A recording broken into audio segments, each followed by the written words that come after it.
Maligayang pagdating sa mga DIY ideas. Tuwing summer, masarap kumain ng ice cream. So eto, nag-imbento ako ng masarap na unicorn ice cream sundae. At andito yung mga ingredients natin. Siyempre, kailangan natin ng ice cream. Then, itong cone natin para sa ating unicorn na horn. Kailangan din natin ng malalaking marshmallows at itong mga sprinkles na pink, then itong spray cream, at itong maliliit na marshmallows, at itong chocolate sauce.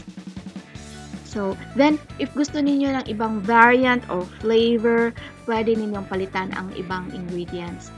So, ang una natin gagawin ay i-break natin itong cone into small pieces. Pero, mag-iiwan tayo ng tamang size para ito ang magiging horn ng ating unicorn. So, ayan. So, ganito ang magiging itsura niya mamaya, pero mamaya pa yon. So, ito munang malalaking marshmallows. Guntingin natin ito ng maliit na size para ito yung magiging tenga ng unicorn natin. So, ididip natin ito dito sa sprinkles. Ayan.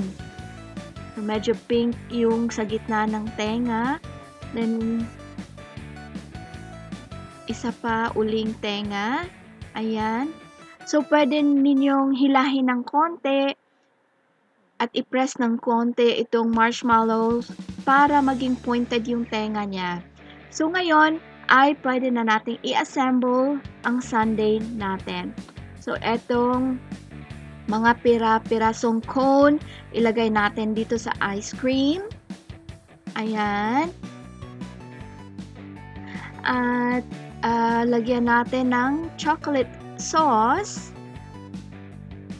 And then, yung cream.